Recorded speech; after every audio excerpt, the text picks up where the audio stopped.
Do you want to do irresponsible damage, but also hate the full throttle skip? Do you want to wield a flaming sword no matter what that one saber rep says? I don't know, maybe you just want to imagine all your enemies as Eldar children. Hey, no judgment. Well, maybe a little bit of judgment. This is the build that finally got me to put the power creep axe down on my Bulwark, and will have you legitimately bored while true soloing. Juicy bits up front, like always. The Y and the run are later for those of you who care about more than which perks to select. Okie dokie, first and foremost, we're going to start with the heavy bolt pistol. We're going with the Aphelion Liberation Alpha because occasionally you need to shoot a Zoe in the face. And, well, having more ammo to do that is better than less. So, perk tree.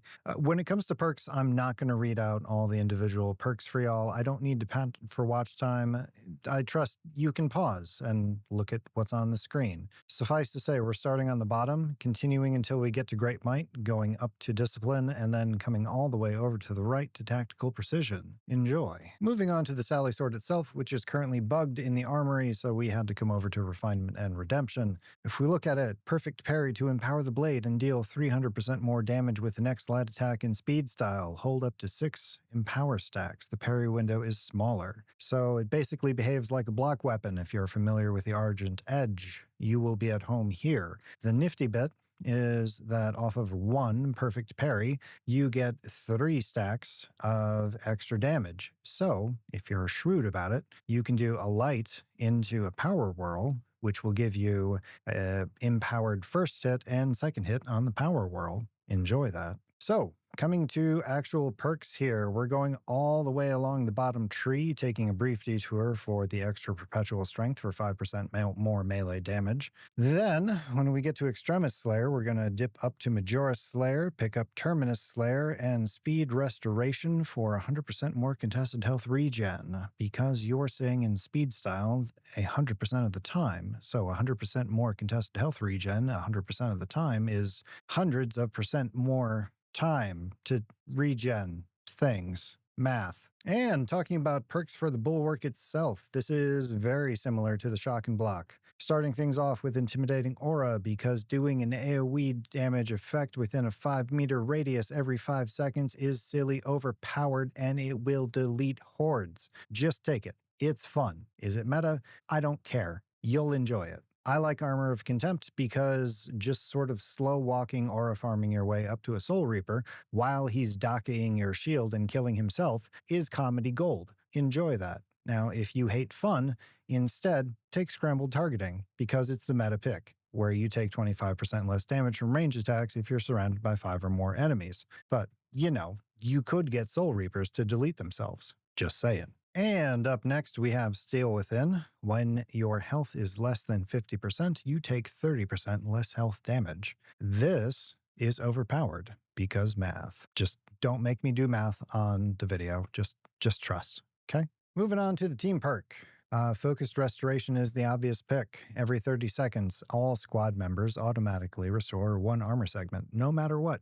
They could be getting their face beaten in by a lictor, and they will get an armor segment back. It's good. Just take it. And coming into gear, we have Purity of Purpose. The banner deals damage over time to enemies within its area of effect. This is kind of mid, to be honest, however the other two are worse, so you might as well take something that helps you kill things faster. Next, we have Friendship Flag, Invigorating Icon. When the banner is activated, all squad members regain maximum contested health, but it recharges 50% slower. So you are trading a slower ability for the chance to save the vanguard in your group who insists on grappling up to the Neurothrope because, no, bro, I can totally execute a Terminus enemy if it's less than 30%. Sigh.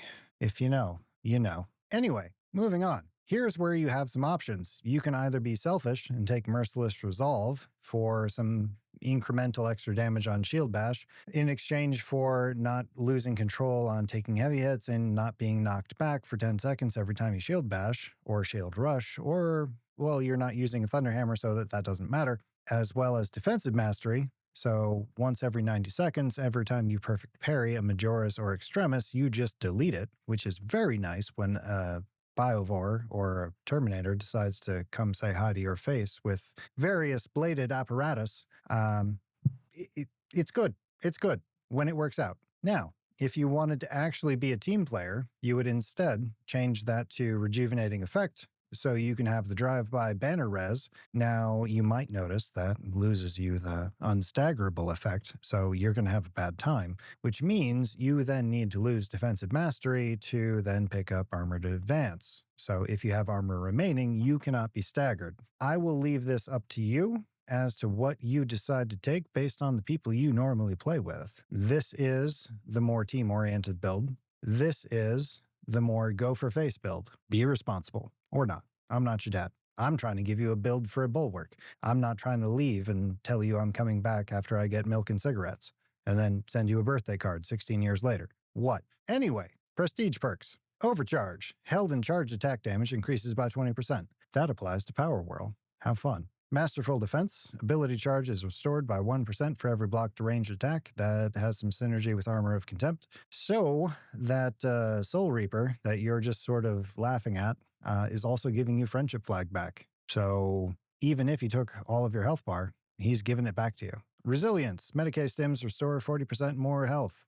Just because some of the rest of the perks are kind of garbage, you might as well take more healing in your stims. And Powerful Shot because the rest of the perks are kind of bad. So every once in a while, you need to just dome a Zoe. So anything that lets you dome a Zoe a little bit better, I'm a fan of. Anyhow, now up here on the left, you have the closest stat-wise Relic Power Sword.